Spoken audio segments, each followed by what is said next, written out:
है। इस छुआछूत के विषय को जो सच में गुलामी का देन है उसका प्रमाण भी है, उसको प्रमाणित किया जा सकता है। आप सोच सकते हैं, समझ सकते हैं कि वह निश्चित तौर पर यह छुआछूत अस्पृश्यता गुलामी का ही देन है। क्यों गुलामी का देन है?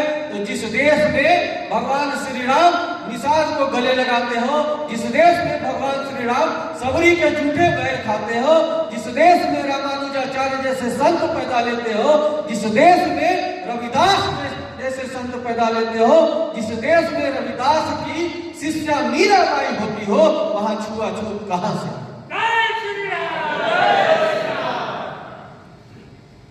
बंधुओं, कहा जाता है छुआछूत और भेदभाव, यह जो चार वर्ण है इसमें कहा जाता है कि चारों वर्ण में भी भेद था, चारों वर्ण में भी द्वेषता थी।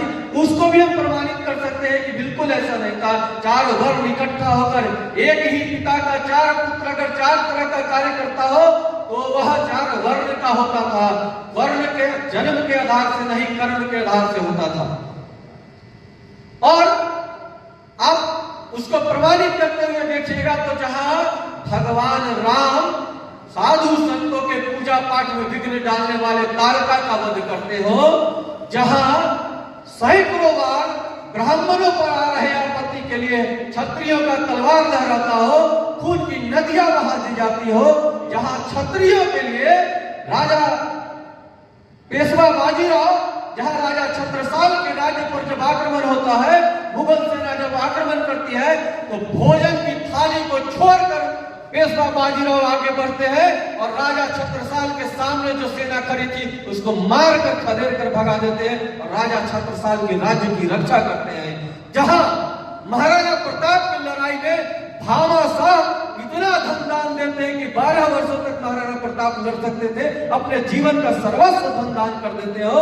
जहां महाराणा प्रताप के साथ लड़ाई में अति पिछड़े समाज से जो निम्न समाज की बात आज की जाती है, वहां के भील समाज के लोग सेना बनकर आते हैं और सेना बनकर महाराणा प्रताप के साथ युद्ध करते हैं, तो फिर वहां कहां से छुआछूत आ गया, कहां से जातिवाद आ गया?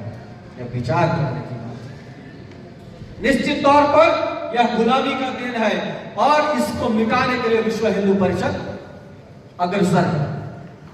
बंधु, हमारे भाई ने बताया, अभी मुन्ना जी ने, और सच बताया है कि आप देखिए उठाकर छठघाट में हो, पूजा पाठ में हो, किसी तीर्थ यात्रा में हो, वैष्णो माता की यात्रा में हो, अमरनाथ यात्रा की यात्रा में हो, प्रयागराज में हो, पंचकोशी परिक्रमा में हो, वहां अगर आपको दिखेगा तो केवल हिंदू और हिंदू दिखेगा।